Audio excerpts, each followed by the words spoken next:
John Brennan still has a high-level security clearance. He doesn't work for the government anymore. He's a cable news yapper who spends a lot of his life yelling at people on Twitter. Brennan is also a political extremist who, if you listen carefully, seems unbalanced. If John Brennan gets a security clearance, then why not the homeless guy talking to himself on the bus? That seemed like a fair question. Apparently, the White House agreed with that. Yesterday, the administration announced it is seeking to revoke security clearances for John Brennan, Jim Clapper, and other former officials who no longer work for the government. Because, honestly, why would they have security clearances? In a normal year, that would not be a very big story, but things are not normal right now. So here's how the geniuses on cable news reacted. Watch. This is an abuse of executive power. This is Erdogan's Turkey. That is exactly what you see in authoritarian regimes. It's childish. It's petty. This is so extraordinary.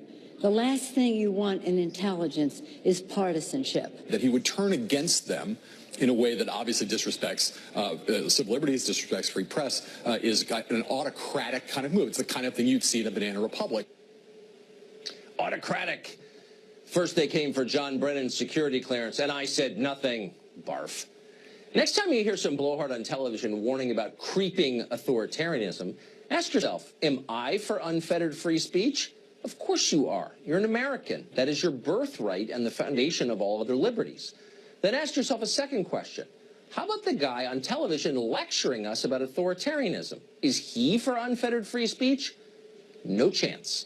He considers your opinions hate speech, which is a made-up category designed to gut the First Amendment and shut you up. He'd happily support big tech firms and college administrators and your company's HR department as they punish you for saying what you think is true. Creeping authoritarianism? It's already here, and that guy is the face of it. Lou Dobbs, by contrast, hosts Lou Dobbs Tonight on Fox Business, and he joins us tonight. Lou, what do you make of this controversy? I can't remember a weirder one. I was not aware that John Brennan had a moral right to a security clearance in perpetuity. Were you? His ascendancy to the moral high ground caught me by surprise, too. This is the man who CIA spied on the Senate Intelligence Committee, who lied about spying on the Senate Intelligence Committee. It is extraordinary that this man has challenged, insulted, and degraded the presidency throughout the past year, and now would object to having his security clearance lifted. Tucker, I can't imagine why any one of those people retained a security clearance. They are of absolutely no use to any of them unless they're monetizing it, as Senator Rand Paul has said. And I thought, frankly, your discussion with Rand Paul hit exactly the right note in questioning the existence of security clearance for former officials, period, for any reason. Well, I mean, he's a cable news yapper. He's a consultant to cable news, and so is Jim Clapper. And they have the highest level security clearances. And it raises the question, then, like, why don't I have one? Or why don't you have one? I mean, what could possibly be the justification for that? Well, I don't know about you, but I'm holding out for subpoena power. I would much prefer subpoena power. You get the clearance, we'll have lunch and go from there. I think this is just an absurdity that it exists at all. Think about Clapper and the quality of people that were in the Obama intelligence, leading the intelligence community under President Obama. Clapper, you know, I will leave Michael Rogers, the head of the NSA, out of this. He is a sterling quality individual. But Clapper and Brennan and Comey, are you kidding me? Why in the world would they have security clearances? And then you see these former liberals in good standing defending this, and it makes you realize that whatever Trump is for, they're against, and vice versa. So it's very easy to bait them. All of a sudden, they're for MS-13, and they're for, you know, acting in porn movies as a noble profession, and they're for demented former CIA directors having security clearances. I mean, how easy would it be to get them to take totally insane positions just by telling them that Trump is against it? Well, I don't think it would be difficult, as you point out, at all. Think about the positions that Clapper has taken, the lies that he has told. Comey, who's misrepresented at the very least so much, You know, he talked about President Trump as a man who is nefarious, but this is a man he was perfectly willing to serve as his FBI director. And the list goes on. The madness and the intrigue here is overwhelming, I suspect, to most Americans. Because first, they didn't know that these people had security clearances still. They didn't understand why they got them in the first place and ascended to the top of their agencies. And the fact is, whether it's the FBI, the CIA, the DNI, what were their great accomplishments and achievements in leading the intelligence community? Was it to, exactly. You know, it's the history of the intelligence community over the past 20 years is a sad and sorry tale. If I worked in the White House, I would convene a month-long symposium against human trafficking just to watch Morning Joe convene a panel in favor of it. Which I think would be hilarious. I will endorse that idea. I think that's a lovely idea. Amen. Great to see you. Great to see you, Tucker. Buck Thanks so Sexton is a former CIA analyst. He worked with the NYPD's Intel Division. He joins us tonight. So, I mean, you've worked in this world, Buck. You have a better sense of this. Does this apply across all government agencies? If I'm a rifleman in the Marine Corps, do I get to keep my rifle at the end? Or if I work in artillery, do I get to keep my howitzer when I leave? Is this kind of the way it works? There's specific law with regard to clearances, and there's also customs, Tucker. And when you're talking about former agency heads, they tend to keep them in a way that run-of-the-mill employees like me don't. And they also have, as a courtesy, they'd say, the ability to go back in and still have real-time access to classified information if, in fact, they were called in for that. That's the justification for this. But I feel like this whole debate just highlights a much bigger problem, a much more nefarious issue, and that is we have all these people lecturing us about institutions being undermined, and look what's happened to us, and the hacking of our democracy, and this can't be allowed to happen. We have the former intel chiefs of the biggest agencies of the United States government, the most sophisticated intelligence apparatus on the planet, who are actively trying to undermine now the sitting president of the United States, and they weren't the intel chief 10 or 20 years ago. They were the most recent one. What that means is that every time you've got Clapper or Brennan or others who are going on air talking about, for example, the Russia collusion case, there is at least some perception, and by the way, I think some of them have tried to enhance this with what they've said, they've danced around this, that they're drawing upon their classified knowledge to make some of these assumptions, right? They have extra gravitas. They should be paid attention to more because they're the most recent NSA or CIA director. That is insidious. I mean, this is deeply destructive to the faith that any future president could have in the previous administration's appointees at that level. And that's something that I think does not get talked about enough at all here. No, I think it's a very wise point. And remind us again, the point of having all these various alphabet agencies, all the intel apparatus, exists only to serve the executive and to help him or her make wise foreign policy decisions, correct? Is there some other reason to have a CIA? Well, I mean, there's a lot of agencies, you know, 17 now, I think, technically in the intel community, that someone's probably going to correct me on that one, because it's actually grown since I was in it, so that will tell you something. It wasn't that long ago. But they exist. They exist to give for national security purposes. They would tell you what all the different specific missions are. But yes, they're executive branch agencies, and that then brings us to they should be serving the executive branch. And the same way that liberals, Tucker, don't really accept that President Trump is the president and therefore could fire Comey for no reason or any reason. If he wants to revoke clearances under his Article 2 authority, he can do that. So you know, all of this freak out you're seeing from people is a form of Trump derangement syndrome on display for an issue that, by the way, most of these journalists have no idea what they're talking about. They've never held a clearance. They don't know what goes into this, and they don't know why anyone has one anyway. Also, they're dumb. I mean, if Trump's an authoritarian, he's a pretty inefficient one. I mean, if Brennan and Clapper still have clearances a year and a half in, you know, it's not much of a police state, I would say. Buck Sexton, great to see you. Good to see you, Tucker. Thanks. Well, they're inflamed over on the left, and tempers do not appear to be cooling. Over this weekend, the Denver Post published a letter to the editor suggesting that Trump and other members of the administration literally deserve to be executed for treason. Well, as we do so very often, things get completely nuts. We bring in some perspective. Fox's senior political analyst, Brit Hume, has seen everything, and therefore he can put this in the appropriate context and calm us down. Brit, great to see you. Thank you, Tucker. Nice to see you. What do you make of this? Well, I went and read the letter, and it basically references Trump as some kind of traitor and notes that the Rosenbergs Julius and Ethel Rosenberg were found guilty of that and says the letter, they were executed. I didn't quite see this as a suggestion that Trump be executed, but it was, you know, it was close to the line, and you might have thought the editors at the Denver Post would have been more careful about publishing it. But you know, if we weren't here talking about it tonight, I don't think the world would longer than a few minutes even note that it ever happened. So I think it's probably much ado about not much. But it raises the larger question, which is, and correctly, that treason is a death penalty offense, and the Rosenbergs were indeed executed for it at Sing Sing. And if you accuse someone of that in public, particularly if you're an elected official, you're making a pretty stout charge. You are. Well, this is the thing about this is, and it came up in your previous segment when you're talking about John Brennan, who openly accused the president of treason. We now inhabit an age of exaggeration. Everybody goes to battle stations and to DEFCON 1 over everything. So it is not enough to say that Trump unwisely sided with Putin for a period of time against the intelligence. No, it's treason, and he's a traitor.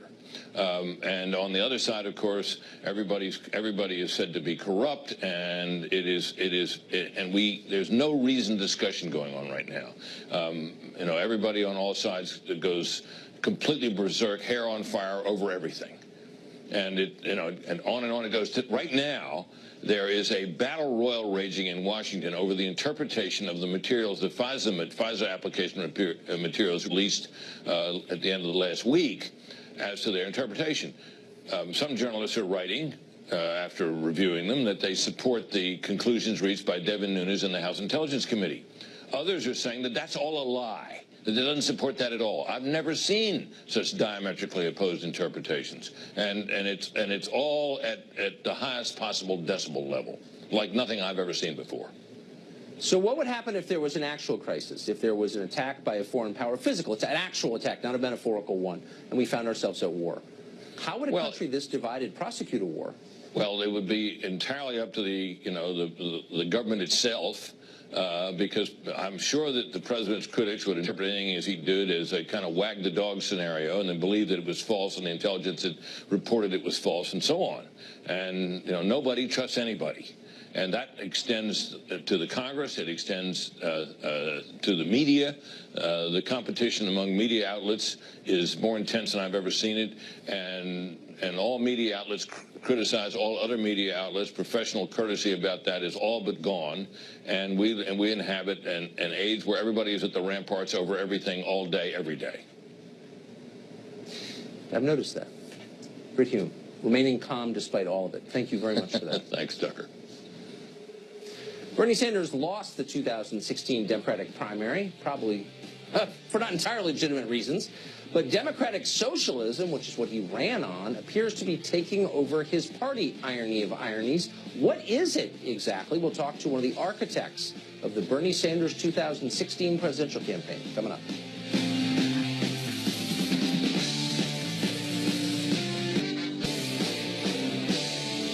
Democratic socialism has, for the last 100 years, been pretty much a fringe belief, even on the left. Now, open socialists are all of a sudden running for office across the United States, and they are winning Democratic primaries. Today on The View, Joy Behar started an argument when she declared her support for this ideology. Here's part of it. On your tax form, I think you should start paying the amount of taxes that every socialist in this country thinks you need to. They have just given this enormous tax break to the very, very wealthy in this country. That tax break doesn't have to be so generous to those really rich people, does it? Because if you don't give that money to them, what happens to that money? Better schools, better post office, I'm sorry, better garbage pickup, better police department. You think the government is so good at running things, then the post office is a great run business. One more word. The VA, some of us do not want socialism to be normalized in this country. I am an example. Wait, can I finish? 70% Behar did not release her own tax return, so we could see how many deductions she took. We're awaiting that. Meanwhile, Jeff Weaver managed Bernie Sanders' presidential campaign. He's the author of the book, How Bernie Won, Inside the Revolution That Is Taking Back Our Country and Where We Go From Here. Jeff Weaver joins us tonight. Jeff, thanks a lot for coming on. Hey, Tucker, thanks for having me. I really appreciate it. So you just did an interview, and we're asked basically, what is this creed? What is democratic socialism? And you described basically a series of economic beliefs. Here's what you said. People want economic security. They want health care. They want dignity in old age. They want to know that they're not going to die with nothing. All pretty reasonable sounding ideas. When I listen to and how we pay for them is the point, but we could debate that. But those aren't bad ideas. When I hear modern Democrats talking, it is never about economics. It is about abortion. It is overwhelmingly about immigration and why we need to let people stay here, whether they're legal or not. It is nothing about an agenda of empowering the middle class economically. Why is that? Well, let me tell you, Tucker, I think Democrats have to start walking and chewing gum at the same time. We do have to talk about the plight of marginalized communities in this country who have been targeted, especially by the president during his administration. But we also have to talk about the economic needs of people in every zip code in this country. You know, wages are stagnant. People are anxious about their futures, about their kids' futures, about taking care of their aging parents, about affording college. And we have to talk about all of these issues, frankly. And I agree with you that we need to hear more conversation. But there's only but there's only so much time in the day. There's only so much attention. There's really only so much our system can digest. And if your fixation is with esoteric sexual politics like transgender bathrooms or plastic straws on Fox, I mean, I was just watching how many shows on plastic straws are you going to have here on Fox? I mean, how relevant is that to people's lives? We did one. We do a lot of segments on economics because I think it's really important. So, like the elites of your party, I would not call that a core economic issue, Tucker. Well, I would not. No. Yeah. Well, I'm not claiming it was. We do a lot of segments on core economic issues, including this one. But I'm just interested, like, your elites never say anything about how inviting millions of poor people into the country every year might depress wages for the working class. Well, we're not talking about inviting in millions of people. The truth of the matter is that we do have millions of people in this country living in the shadows who are working hard. Many of them, in fact, are paying taxes. Their kids are in schools. They're contributing to our country. And I think we have to recognize that reality. That's for sure. But let's talk about the core economic issues. You wanted to talk about the quote-unquote democratic socialism. I know people on Fox love the scary labels and the red baiting, but let's talk about what that means. Overwhelmingly popular. Wait, stop. I'm actually giving you the fairest possible shake you would get in any channel ever. I'm taking your ideas seriously. I'm not mocking you. Sure. I just am wondering if your ideas aren't on a collision course with the agenda set by the elites in your party. And you know as well as I do, the answer is yes. They're incompatible. What you're saying is not compatible with what they're saying, and you know it. What I'm saying is that we need a Democratic Party in this country, and we need a government in this country that represents the needs of ordinary people, and that includes an agenda that guarantees health care to all people, that pays people a living wage, that pays equally whether you're a man or a woman, that protects our environment, that gives people opportunity to go to college and to have a good life. That's what I'm talking about. People not retiring in poverty, destroying Social Security. These are the things that people are talking about in the progressive movement. And frankly, Tucker, if you look at the polling, it's wildly popular. No, but they're not talking. But okay, I agree with a lot of what you just said. What you said that is not true at all is that that's what they're talking about. They're not. They're talking about race. They're talking about sex. They're talking about identity politics. They're attacking people because of their skin color. I mean, I do this for a living. I know exactly what they're saying. Well, let's and they're not saying what you just said. For their skin color, because I think we go right to the White House where that starts, frankly, my friend. But let's be real. I mean, honestly, every time I talk to progressive, it's like, oh, white man, this. It's like, what does that have to do with empowering the average person economically, which is what the agenda ought to be? We have got to empower people of all races in this country, frankly. Exactly. And you know, you cannot ignore the intersection of race and gender and other things. I mean, you're a smart guy. I'm not on Hannity here. This is a real show, and you know, you can't ignore those. You can't ignore those issues. But you are right. I'm not ignoring the issues, but but the children in your party who are clearly in charge are all about. I mean, do you personally, as a pretty serious guy, I guess a serious guy, get a little tired of having to follow like inflamed upper middle class college students who are constantly yelping about identity politics? Don't you think that's kind of a distraction from like the adult issues, or no? Well, no, I think you're creating a false dichotomy here. There are important issues that are both issues of identity, and there are important issues of economics. And I think we have to speak to both. And people in the Democratic Party who advocate just one or the other, I'm constantly in conflict with those people who think that we only have to talk about one side of this, you know, two-sided coin. We have to talk about these important issues that affect marginalized communities, and we have to talk about laying out an economic agenda that is going to uplift people of all races in every zip code in this country. That's the mission in front of us. And if you look at Bernie Sanders' historic campaign in 2016. He overwhelmingly won independent voters in the Democratic primary process, including in places that were very, very red, because folks understood that he was standing with their families in their everyday struggles. And that's what we as Democrats and progressives have to do. I'm kind of aware of that. I just think, here's where I disagree with you, and we got to go, but I would just say in one sentence, I think the identity politics people are beating you. And I hope I'm wrong. Well, I think anyway, with Jeff, people like Alexandria Ocasio-Cortez and others, we're winning. I think she's on the identity politics side. But come back. We can talk about it. Sorry, we're out of time. Jeff Weaver, thank you. Well, it's not getting a ton of attention, but we seem to be moving incrementally toward war with Iran. Maybe we should talk about it first. Is it a good idea? We'll take an in-depth look at that next. We have some real news. The United States is inching closer, apparently, to some kind of conflict with Iran. This Sunday, the president tweeted this, quote, to Iranian President Rouhani, never, ever threaten the United States again, or you will suffer the consequences, the likes of which few throughout history have ever suffered before. We are no longer a country that will stand for your demented words of violence and death. Be cautious, exclamation point.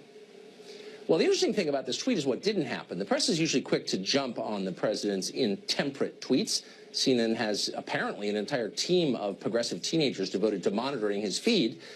But this time, there wasn't much comment from the media. Why? Because if there's one thing Washington loves more than open borders and fat lobbying contracts, it's pointless wars half a world away. Contractors get rich, neocon intellectuals feel powerful. Bill Kristol, Max Boot, and Nancy Pelosi agree on one thing: war is good as long as the war does not help the United States. John Bolton finds himself in that camp. A lifelong neocon, Bolton repeatedly has called for toppling the Iranian government again and again, though tellingly he's never suggested what might replace the Iranian government once it's toppled. Now, the national security advisor, he has been changing our policies. The U.S., for example, has begun promoting protests within Iran in an effort to overthrow the regime there. Secretary of State Mike Pompeo appears to be aboard with this. UN Ambassador Nikki Haley definitely is. Here's a recent sampling of her saber-rattling on Iran. Watch.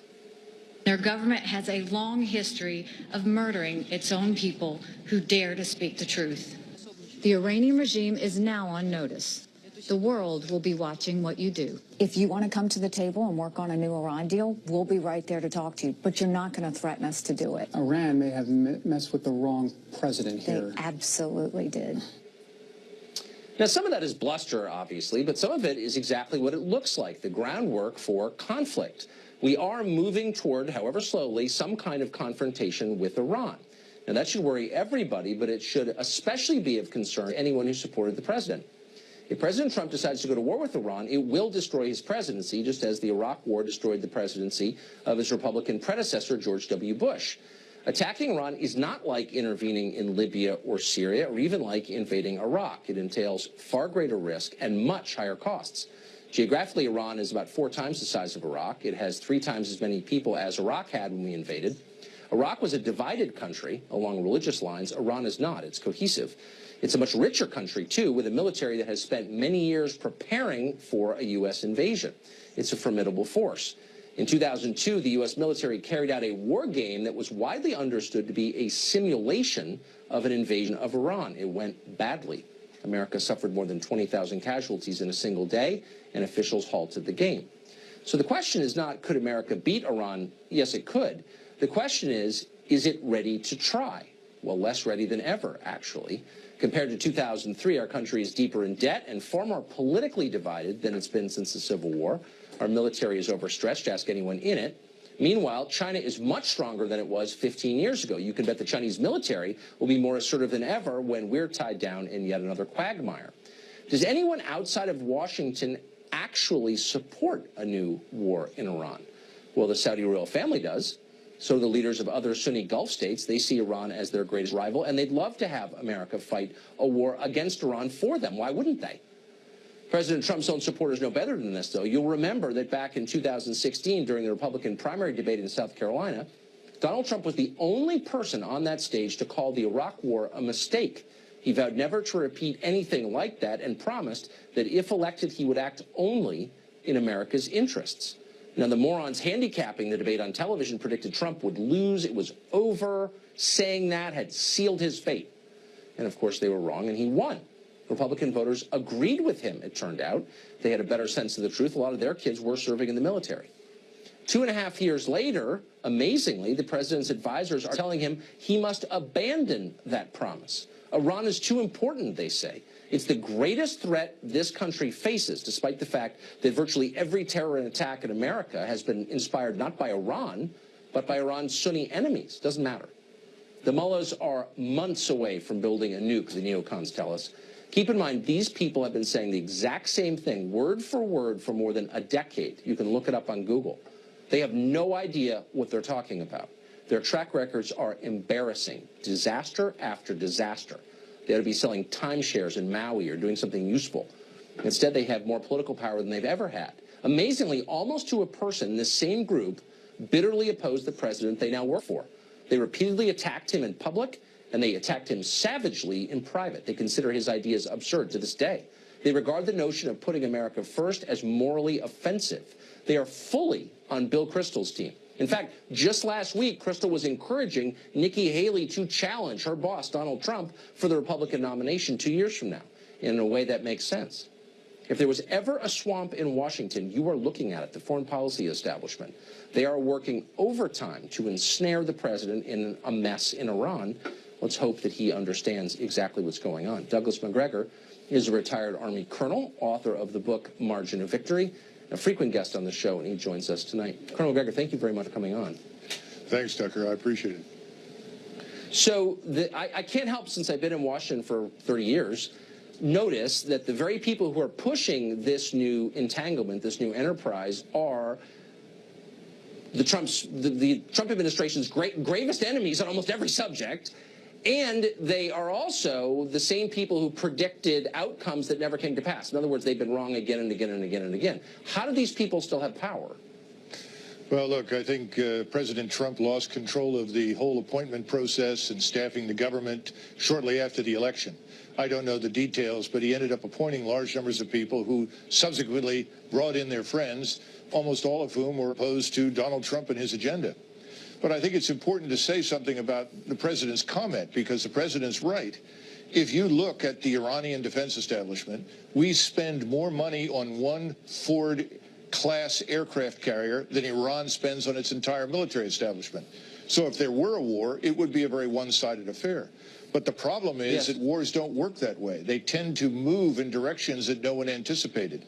Suddenly, people that you would think would otherwise avoid conflict might decide that it's not in their interest to see Iran destroyed. And I'm thinking of Russia, and I'm thinking of China as perfect examples. Why would they stand by and watch us pulverize Iran? It seems very unlikely. So I think President Trump understands that. In fact, this afternoon when he talked to the VFW, he made the comment that he pulled out of the deal with Iran, but he's open to another deal. He's open to talking, to negotiating. He's talked to the Russians, and he's talked to the North Koreans. That seems to have had a positive impact, certainly in Northeast Asia. We don't know what will happen in the future, but I think that's a good sign. So I think dealing with Donald Trump, understand that anyone who threatens the United States with this man in the White House should seek psychiatric care. They're crazy, because Donald Trump means what he says. He will fight to defend the United States. On the other hand, I don't see any evidence that he's interested in precipitating a conflict. Do you think the advisors around him, whose comments we just played, Nikki Haley, for example, or John Bolton, I mean, they seem to come at this with pre-existing agendas. Well, of course, but the good news is that President Trump hasn't listened very much to his advisors. If he did, we would never have made any progress on the Korean Peninsula. We would not be working with the Chinese. We would never have met with Vladimir Putin. So God bless the president. He doesn't listen to these people. So I'm not too worried about that. The thing that does worry me, though, given some of the comments that are being made, is this red meat on the table for the war lobby. You and I know that there are a lot of people who would welcome conflict with Iran. That's obvious. I think the president needs to watch carefully for the potential for something like the Gulf of Tonkin incident. Many of your viewers may not remember that. It never happened. And we could very well be treated to something like that in the Gulf. We should watch for that. And this is an example of President Trump's comments on fake news. He should not be sabotaged by fake news. I agree. We've seen it happen twice in Syria, twice. Colonel, thank you very much. Great to see you. Thank you, Tucker. One activist says conservatives only want Planned Parenthood to be defunded in order to force the nation's women to get pregnant. Huh.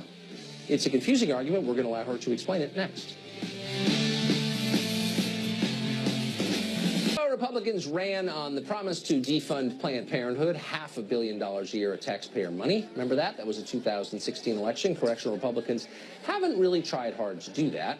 That has not stopped the administration, though, from taking its own kind of action on the question. The administration is attempting to tweak Title X funding formulas to divert federal funds away from Planned Parenthood, the country's largest abortion provider. Sonia Osorio is the president of the New York chapter of the National Organization for Women. She says the real goal of defunding Planned Parenthood isn't to prevent taxpayers from funding something they abhor, abortion. It's to force women to get pregnant. Sonia Osorio joins us tonight. Sonia, it's great to see you. Thank you for coming on. Thank you.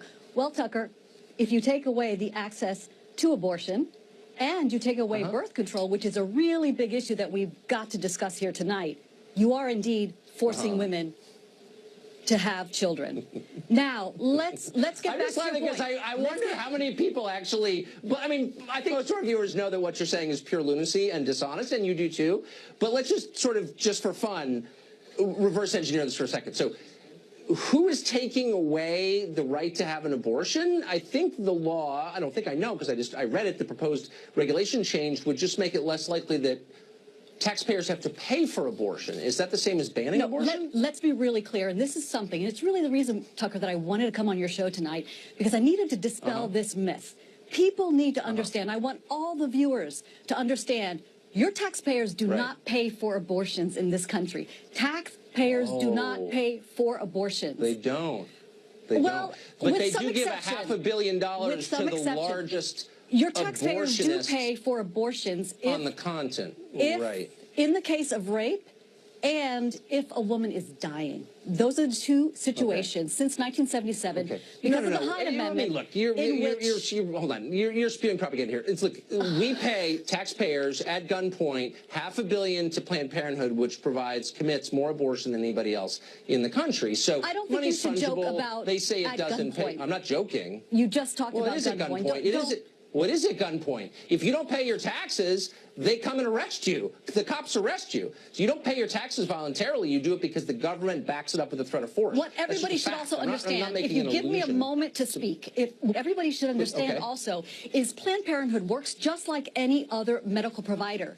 They get reimbursed for the procedures they perform that are approved by the government. So they get a reimbursement for an STD testing. They get reimbursed for all those other services they do, but not for abortion. But I want to take a moment to talk about what is happening. But hold on, you've taken a lot of moments to talk. So let me just ask you one question, which is: we've got 4 minutes. You're for abortion. You think abortion is a constitutional right. I think the right to bear arms is, because I've read the Bill of Rights. Why shouldn't taxpayers be forced to subsidize the NRA or buy my guns? Now, who is talking lunacy? And who is being dishonest? Well, why is that crazy? You think taxpayers should pay for an abortion? You're giving me the moral lecture, but just answer my question. I think it's an interesting question. I want viewers to know that 1 in 4 women in this country have an abortion. You're not going to answer my question. All kinds of women. I'm not answering your question, no, because it's a stupid question. Why? I think it's a really interesting question. Oh, because it's causing you to enlarge your mind and it hurts. I've got an opportunity to speak to your viewers, and I'm trying to speak to them. 1 in 4 women have an abortion in this country. Yeah, no, that has gone down. I think I get to answer the question, Sonia. It's gone down from 1 in 3. The reason why it's gone down is because we've had teen pregnancy prevention programs that have been successful. And right now, the Trump administration wants to divert $250 million. This is why I never like to talk to the abortion people, because they just shout. Pregnancy programs. Don't make me cut you off, please. They want to divert that to abstinence-only education. All right, Sonia, I tried. It was a good faith effort. I really tried. I hate cutting people off, but you were just too obnoxious. I'm sorry. Right here on the show, we warned you that the FAA was putting the country at risk in the way that they were hiring air traffic controllers. Now they claim they have changed. We have an update to our exclusive investigation, and that's next.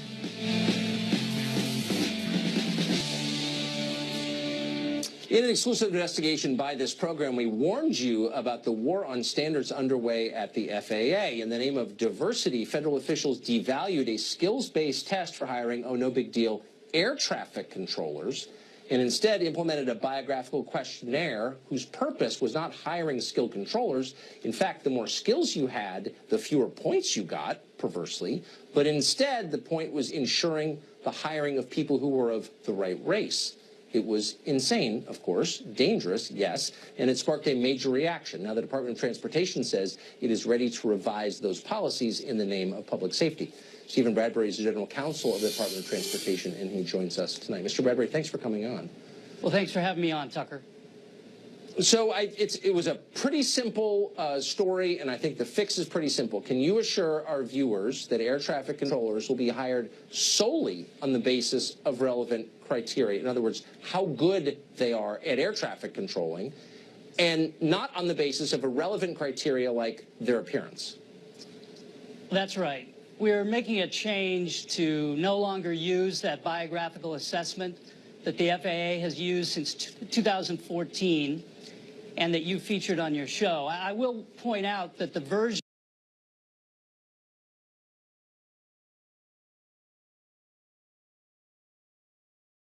focus exclusively on aptitude, competence for being an excellent air traffic controller. And so we're clearing the decks, and what we're doing and what I'm announcing on your show tonight is that the FAA is no longer going to use the biographical assessment in any form, and instead is going to give all applicants for these entry-level positions the aptitude test, which is the air traffic skills assessment test, which just tests for aptitude for the characteristics of being an excellent air traffic controller.